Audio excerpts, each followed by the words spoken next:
Hello friends.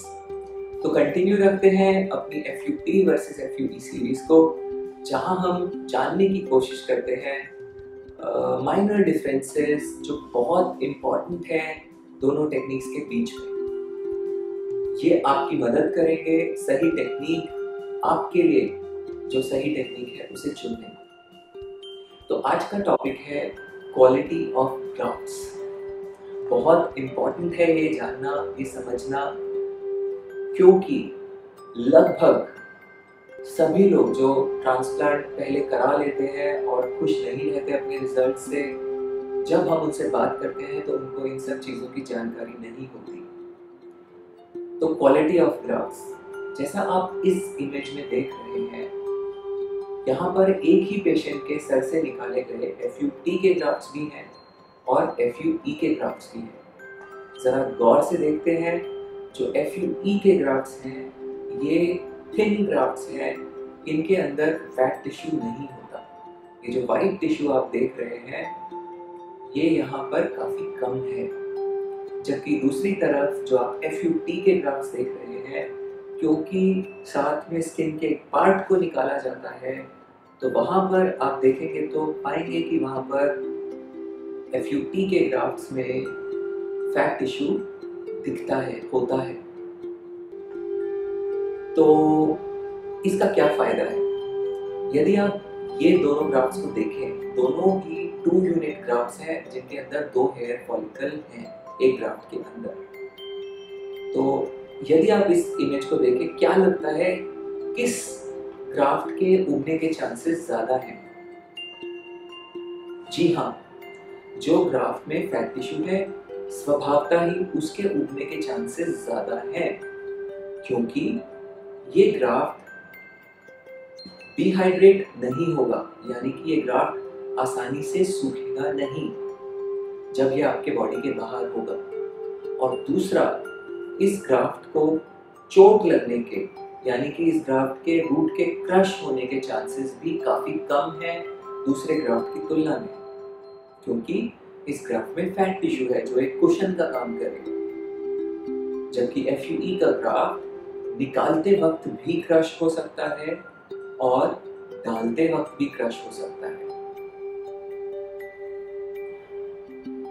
आप इस graph पे एक नजर डालें, ये FUE का सिंगल यूनिट ग्राफ्ट है। ये बहुत ही थिन है। ये तो आप माइक्रोस्कोपिक इमेज देख रहे हैं जिसके अंदर कि आपको ये काफी बड़ा दिख रहा है, बट बहुत छोटा और बहुत थिन ग्राफ्ट है। एक्सट्रैक्शन के टाइम पर भी ये ग्राफ्ट हो सकता है कि खींचने के टाइम में इसकी जो शीट है, जो इसकी कवरिंग है, वो बाहर निकल जाए, तो ये ग्राफ्ट सरवाइव नहीं करेगा। आप जरा इस ग्राफ्ट पे नजर डालें। ये ग्राफ्ट एक ट्रांसेक्टेड रूट है, कटा हुआ। इसके अंदर 2 फॉलिकल थे, पर उनमें से एक कटा हुआ है और एक सही है। तो यदि आप इस ग्राफ्ट को उगाते हैं तो हो सकता है इसमें से 2 बाल उगे, हो सकता है इसमें से 1 बाल उगे, हो सकता है इसमें से 1 भी बाल ना उगे। क्योंकि FUT एक ब्लाइंड प्रोसीजर है जिसके अंदर जब आप प्रोसीजर को कर रहे हैं तो आपको उस समय अंदर क्या चल रहा है, रूट का एंगल कहाँ है, वो नहीं दिख रहा।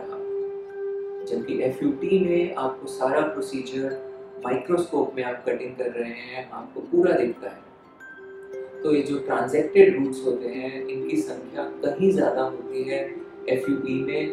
तो जाहिर सी बात है कि ग्राफ्ट वेस्टेज FUE में FUT के कंपैरिजन में ज़्यादा होती है। तो किसी भी एक्सपीरियंस्ड क्लिनिक पर लगभग 95% से ऊपर ग्राफ्ट सर्वाइवल रेट होता है FUT के ग्राफ्ट्स का। और जहाँ तक हम FUE की बात करते हैं, ये 80 to 85% होता है। तो आप खुद ही निर्णय ले सकते हैं कि क्वालिटी ऑफ ग्राफ्ट वाइज दोनों मेथड्स में से आपके लिए कौन सा सही है।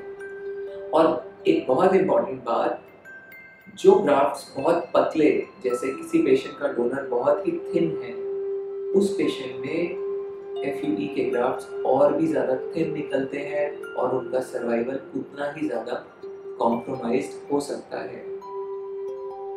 तो उम्मीद करता हूँ कि ये इंफॉर्मेशन आपको कुछ हद तक सही डिसीजन, सही मेथड और सही क्लिनिक चूज करने में मदद करेगी। और ऐसी और इंफॉर्मेशन के लिए आप हमारे YouTube चैनल को सब्सक्राइब कर सकते हैं, आप मुझे फॉलो कर सकते हैं फेसबुक या ट्विटर पर। Thank you, love yourself, stay blessed.